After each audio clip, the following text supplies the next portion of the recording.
అదరకొట్టే కారం రంగు రుచి ఆచి కారం పొడి.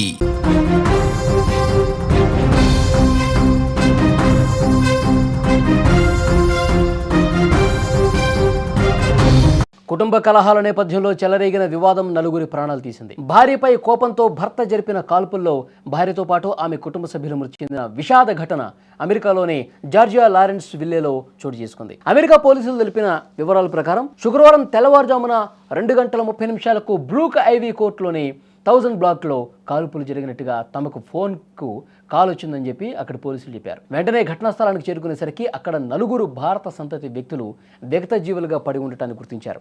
అయితే కాల్పులు జరిపినటువంటి వ్యక్తిని విజయ్ కుమార్గా గుర్తించారు. వెంటనే పోలీసులు విజయ్ కోసం గాలింపు చర్యలు చేపట్టారు. సమీపంలోని అటవీ ప్రాంతంలో అతన్ని పట్టుకుని అదుపులోకి కూడా తీసుకున్నారు.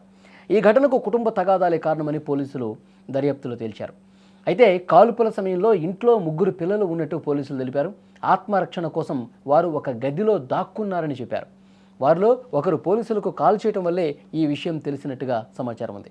అయితే పిల్లల్ని సురక్షితంగా వారి కుటుంబ సభ్యులకు అప్పగించారు. ప్రస్తుతం దీని మీద కేసు నమోదు చేసుకుని దర్యాప్తు ప్రారంభించినట్లు వెల్లడించాయి.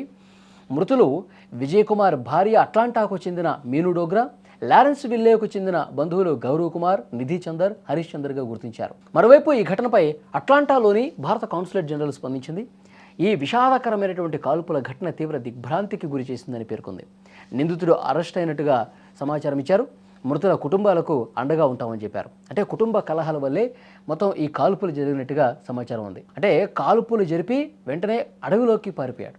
అంటే కాల్పులు జరిపినటువంటి సమయంలో 3 పిల్లలు ఉన్నారు. 3 పిల్లలు కూడా భయంతో వణికిపోయారు. ఎందుకంటే ఆ కోపంతో ఆవేశంతో ఒక్కసారిగా కాల్పులు జరిగేసరికి ఆ పిల్లలు కూడా అర్థం కాదు, షాక్ అయిపోయారు. వెంటనే తమ ప్రాణాలు దక్కించుకునేందుకు ఇంట్లో ఒక మూలన కూర్చుండిపోయారు. ఈ ఘటన జరిగిన తర్వాత ఆ పిల్లలే పోలీసులకు ఫోన్ చేసి ఇలా జరిగిందని చెప్పి ఇన్ఫర్మేషన్ ఇస్తే వెంటనే అక్కడ పోలీసులకు వచ్చేసరికి మృతులందరూ కూడా వాళ్ళ ఎవరైతే కాల్పులకు గురయ్యారో వాళ్ళు చనిపోయి ఉన్నారు. అలాగే అక్కడ సమీపంలోని అడవిలోకి అతడు పారిపోయినటువంటి సమాచారం కూడా తెలుసుకుని హుటాహుటిన అడవిలోకి పోయి అతన్ని పట్టుకుని అరెస్ట్ చేసినటువంటి పరిస్థితి ఉంది.